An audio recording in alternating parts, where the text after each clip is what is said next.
Rangkuman alur film gangster Korea yang bergenrekan komedi, berjudul My Boss My Hero, yang diluncurkan di tahun 2001. Film ini menceritakan seorang anak muda sekaligus menjadi tokoh utama yang diperankan oleh Jung Joon Ho, yaitu sebagai Gyo Do-sik, yang dimana sejak kecilnya sudah familiar dengan dunia gangster dan terlahir dari keluarga kaya raya, membuatnya jadi malas untuk sekolah karena dia sudah nyaman dengan jabatan tertinggi di antara gangster yang ada di Seoul. Namun dia dipinta atasannya untuk lulus serta harus mendapatkan ijazah. Langsung saja kita saksikan alur filmnya.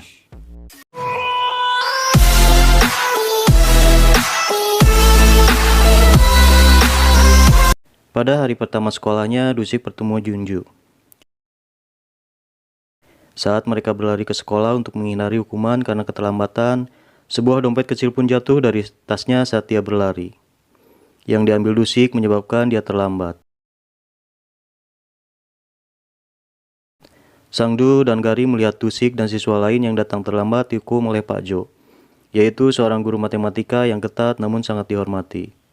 Guru bahasa Inggris yaitu Nona Lee berjalan melewati para siswa dan menarik perhatian Sang-do yang langsung tergila-gila padanya. Kemudian pada hari itu, Yunju dan dua temannya terlibat perkelahian dengan tiga teman sekelasnya yang dipimpin oleh Ji-hye.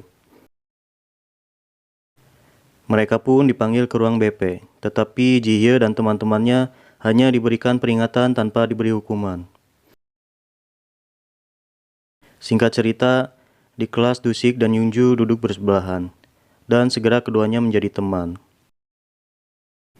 Do-sik sering bertemu dengan para badut atau pengganggu kelas.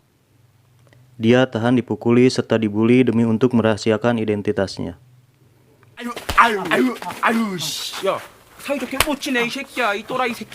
Ada juga pria gila dengan rambut acak hadut yang menekan jas hujan dan kamera.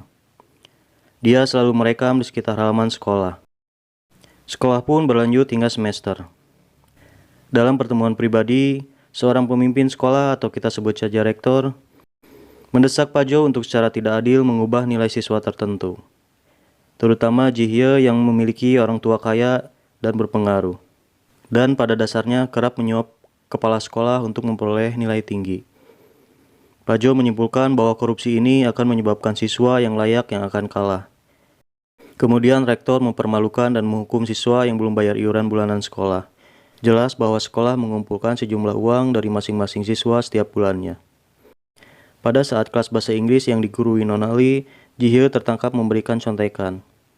Dia disuruh maju ke depan kelas untuk menerima hukuman, tetapi malah mengumumkan penghinaan yang tidak pantas kepada Nona Lee.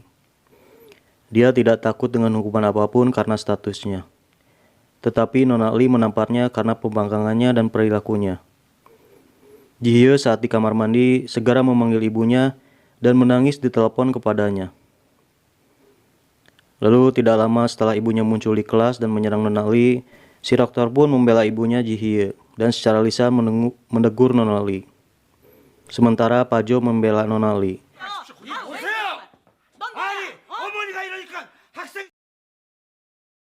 Pak Jo kemudian dipanggil ke kantor kepala sekolah, di mana dia dihina dan diancam akan diberhentikan jika tidak mengubah nilai Ji-hye. Ini jelas merobek hati nurani Pak Jo, seorang guru yang benar-benar peduli dengan murid-muridnya, terutama mereka yang tidak memiliki hak istimewa. Dia pun kembali ke kelas dengan sangat sedih, dan mulai memukul salah satu badut kelas yang telah bertindak buruk. Tetapi si pengganggu itu dengan tidak hormat berbicara kembali kepada Pak Jo dan mendorongnya hingga jatuh. Hal ini membuat marah Do-sik dan memukuli si pengganggu karena pembangkangannya kepada guru.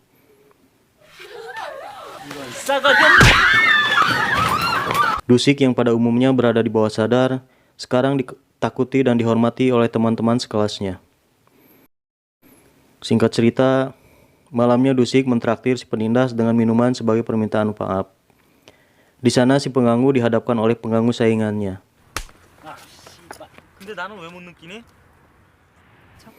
Tetapi Do-sik membelanya dan akhirnya memukuli saingan teman sekelasnya dan seluruh anggotanya.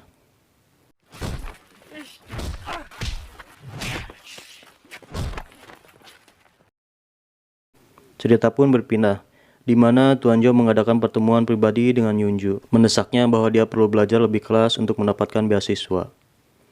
Jelas bahwa dia dipaksa untuk memasukkan nilai Jihye, yang tidak lagi membuat Yungju memenuhi syarat untuk beasiswa, memberi tekanan lebih pada dirinya.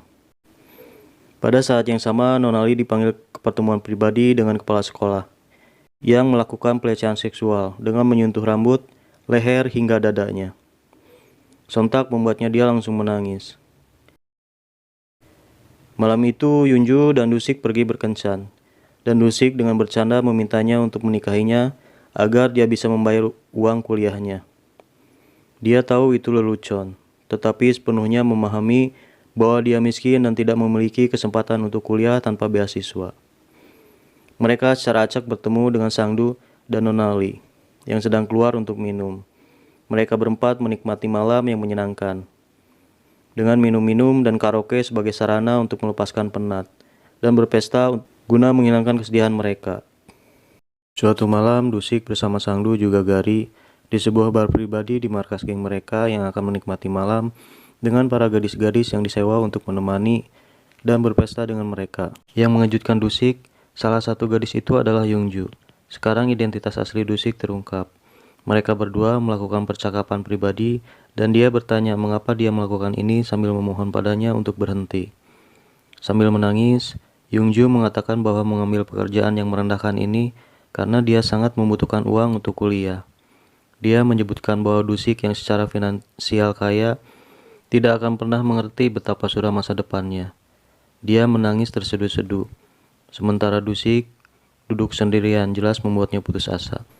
Segera setelah itu, dia menugaskan Sangdu untuk melakukan penyelidikan di sekolah.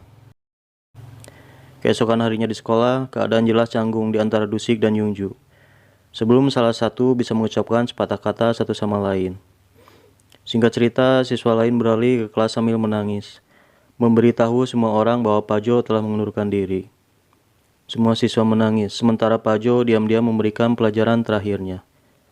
Terlepas dari caranya yang keras dan ketat, para siswa tahu dia memiliki niat murni dan berjuang keras untuk mereka. Pak Jo dan Nonali sedang mengemasi barang-barang mereka di ruang guru.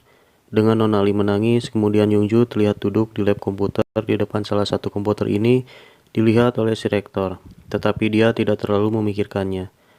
Sangdu melaporkan penyelidikannya kepada Dusik. Tampaknya kepala sekolah entah bagaimana adalah seorang pemilik mall, lapangan golf, tempat ngadu hayam, dan lapak ngadu banteng di wilayah geng saingan. Dan menjadi jelas bahwa kepala sekolah bekerja sama dengan mereka, yaitu rival dari geng yang diketuai Dusik. Pada hari berikutnya, sekolah dilanda skandal karena pengungkapan suap dan iuran bulanan yang tidak masuk akal. Diposting di situs web sekolah dan juga situs web Departemen Pendidikan. Kepala sekolah dan rektor marah tentang laporan ini dan bertanya-tanya siapa yang mungkin membocorkan informasi ini. Berdasarkan kata-katanya, kemungkinan besar itu disampaikan oleh seorang siswa. Kemudian si rektor langsung ingat Yungju yang pada saat itu duduk di lab komputer. Kepala sekolah pun muncul di kelas Yungju, memanggilnya keluar dan memukulinya sampai berlumuran darah, dan pingsan dan harus dibawa ke rumah sakit oleh Dusik dan teman-temannya.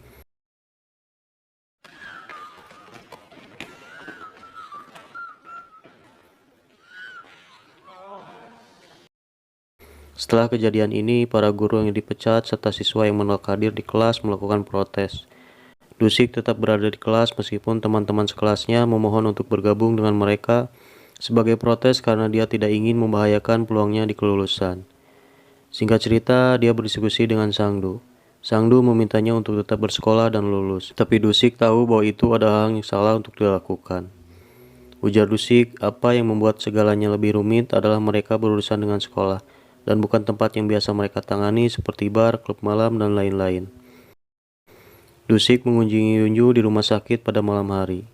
Dia terisak-isak di bahunya dan sementara jelas bahwa dia merasakan sakit hati yang dialami Yunju.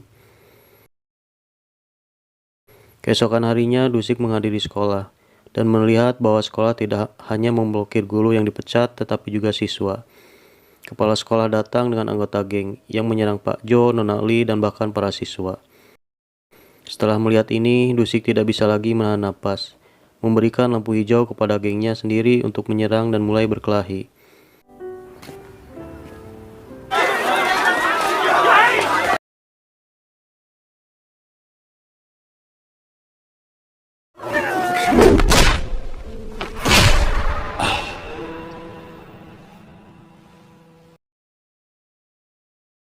Penyamarannya sekarang benar-benar terbongkar.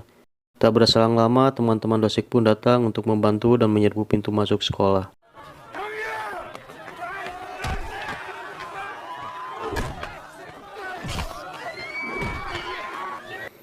Mereka berteriak agar kepala sekolah keluar, tetapi lebih banyak lagi anggota geng saingan muncul.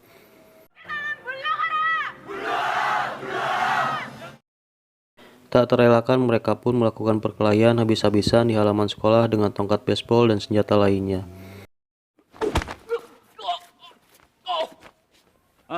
Dengan pertarungan terakhir antara Dusik dan pemimpin saingannya yang berakhir imbang, dengan kedua belah pihak benar-benar berlumuran darah, dan polisi pun datang untuk menangkap mereka semua, termasuk Dusik. Banyak waktu pria gila itu merekam semuanya dan menyelipkan kaset video ke dalam saku juru kamera berita. Dusik, para guru, dan siswa diduga berhasil mengungkap korupsi tersebut. Dan pada akhirnya Dusik memperoleh ijazah saat di penjara dan diberi selamat oleh atasannya, yang merasa bahwa mungkin dia membutuhkan lebih banyak pendidikan untuk menjalankan bisnisnya sebagai ketua gangster. Atasannya meminta Dusik untuk mulai menulis dalam bahasa Inggris, dan kemudian mengatakan kepadanya bahwa dia harus kuliah.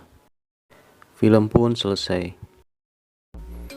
Pesan dari film ini adalah di mana kita harus mengutamakan pendidikan, karena ketika cukup dewasa kita akan menyadari betapa pentingnya pendidikan itu.